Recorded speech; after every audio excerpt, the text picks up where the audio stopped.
अगर आप आलसी हो गए हैं, एक व्यापारी व्यापार करने के लिए एक शहर से दूसरे शहर जाता था। बीच में रेगिस्तान का कुछ इलाका पड़ता था।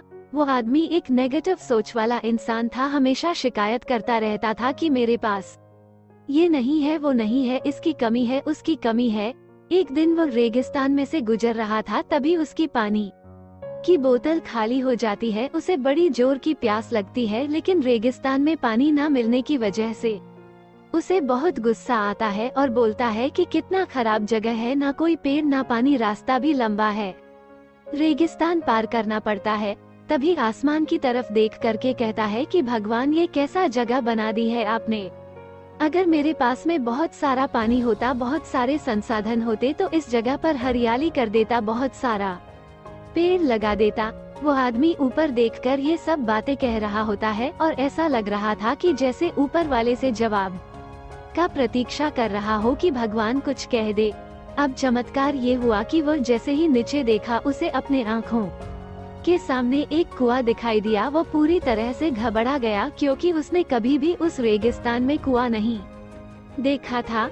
वो कुएं के पास पहुंचा और देखा कि कुआं पूरी तरह पानी से भरा हुआ है, परंतु वो आदमी नेगेटिव सोच वाला था और हमेशा शिकायत करता रहता था। और फिर से आसमान की तरफ देखते हुए बोला, भगवान, पानी से भरा हुआ कुआं तो दे दिया, लेकिन पानी निकलूंगा कैसे। तो इस बार जब वो नीचे देखा तो फिर से चमत्कार हुआ। उसे कुएं के पास रस्सी और बाल्टी दिखाई दी, लेकिन आदमी फिर से ऊपर देखा और बोला, भगवान, अब इस पानी को ले। वो पूरी तरह से घबरा गया, सोचने लगा कि ये तो सच में होने लग रहा है। मैं बातों बातों में कह तो दिया, अब मुझे यहाँ हरियाली करनी पड़ेगी और पेड़ लगाने की जिम्मेदारी लेनी पड़ेगी। आदमी को पानी से भरा हुआ कुआं मिल गया, बाल्टी और रस्सी मिल गई, पानी को ले जाने के लिए ऊंट भी मिल गया, सब कुछ मिल गया। अब वो आदमी सोच रहा था कि ये मैं बातों बातों में क्या बोल दिया, ये तो गड़बड़ हो गया। अब वो तेजी से दौड़कर भागने लगा। वह भाग रहा था, उस जिम्मेदारी से बच रहा था। तभी एक कागज उड़ते हुए आया और इसके शरीर से चिपक गया। उसने जब उस कागज को देखा तो उस पर लिखा हुआ था कि मैंने तुम्हें पानी दिया, कुआं दिया, रस्सी और बाल्टी दिया, पानी को ले जाने के लिए साधन दिया, फिर भी क्यों बचकर भाग रहे हो। उस आदमी को लगा कि मेरे साथ पता नहीं क्या हो रहा है। वो दौड़ते दौड़ते रेगिस्तान को पार कर लिया, लेकिन उस रेगिस्तान को हरा भरा नहीं बनाया।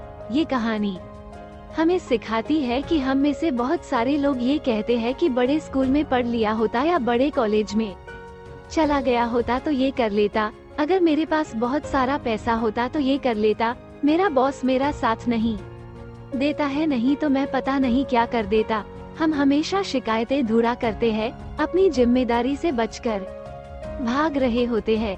ये कहानी हमें सिखाती है कि लाइफ में हम जो कुछ भी कर रहे हैं, 100% जिम्मेदारी हमारी है कि उस काम को बिना किसी शिकायत के पूरा करें। तो दूसरों पर दोष देना, उनकी गलतियां बताना बंद कीजिए, अपनी गलतियों को सुधारना शुरू कीजिए।